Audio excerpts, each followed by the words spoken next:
Have you ever just laid there, totally exhausted, but your brain just refuses to get the memo? It just keeps going? Well, today we're going to dive into the surprising reason why your mind might be working overtime. And you know what? It might not be a bad thing at all. So, the workday is over, you've clocked out, but your brain? Nope, it's still on the job. It's a super common feeling, right? But what if I told you there's actually a name for it, and maybe even an upside? It honestly feels like a cycle you just can't break. You're trying to rest, but mentally you're running a marathon that has no finish line. So let's break down what that race actually looks like. Okay, so it usually starts with just analyzing everything. You take apart a meeting, a project, even some tiny casual comments someone made, and you just replay it from every single angle, looking for some hidden meaning that probably isn't even there.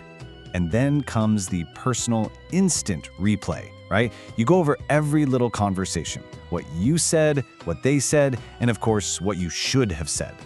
It's like you're a director screening your own life, and you're also the harshest critic.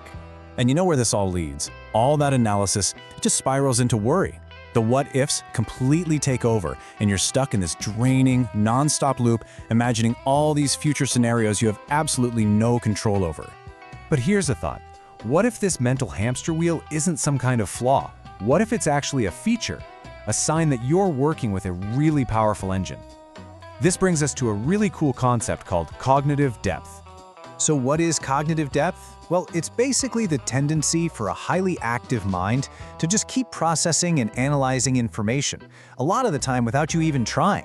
For some people, this isn't something you turn on. It's just the brain's default setting. And that idea, it changes everything. It's not that you're failing to switch off.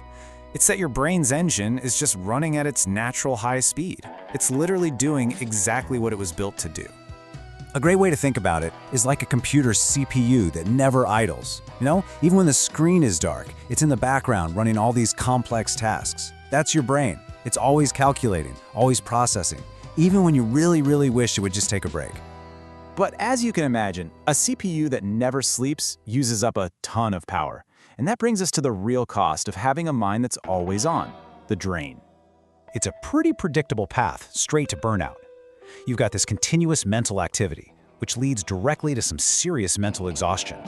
And when your mind is exhausted but it still won't quiet down, well, sleep is usually the first casualty. So when you look at it, cognitive depth is a total double-edged sword. The upside? You get this incredible capacity for deep understanding and powerful problem solving. The downside? That constant mental fatigue and a much higher risk of burnout. And here's why it's so incredibly draining. You can't just put your brain on a shelf to rest. I mean, it's not like a muscle you can just stop using for a bit. This processing is happening 24/7. The energy drain doesn't stop just because your workday is over.